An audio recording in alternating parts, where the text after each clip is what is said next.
message of hope can you give to those trying to change legacy structures and cultures?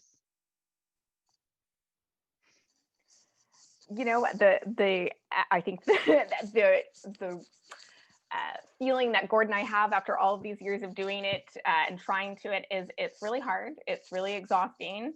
And there are all sorts of moments where you see these kind of glimmers of different things emerging and happening. And so I think per the earlier question around paying attention to the interaction level and recognizing how we might create change that feels, perhaps small. It's a change in the way in which language is getting used or the conversations that are happening between people or what they're asking about or seeing, but recognizing and validating all of those moments as inherently valuable. And that if we can create more of those and accumulate those, that hopefully creates those tipping points. So I think some of it is, all of us, I think, who work in this space are also aspirational and ambitious. And the act of reimagining our social safety nets and turning them into trampolines is enormous. It requires deconstructing and unpacking everything that we've thought we've known is true. So that can feel so daunting. But if we can also start to hold that ambition whilst also rooting it in everyday moments and interactions, I think that's where we can see some hopefulness.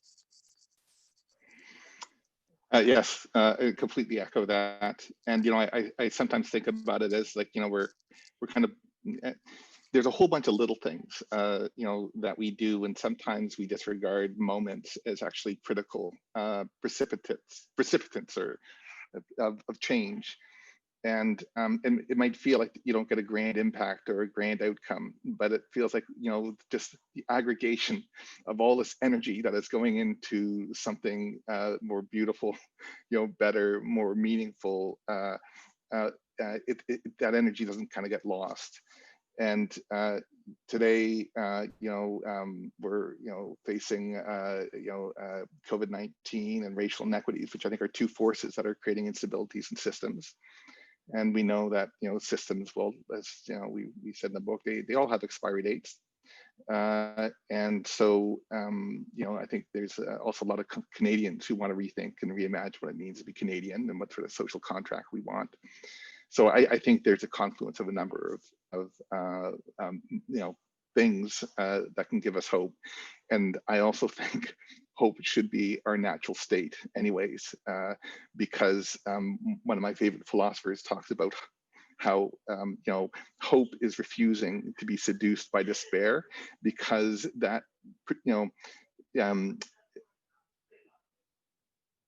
we to be in many ways in sort of is sorry, I'm totally thrashing this, but hope is what liberates us from our captivity.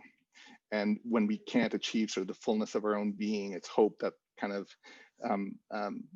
emancipates us. And so I think we should hold on to hope irrespective of what the odds are.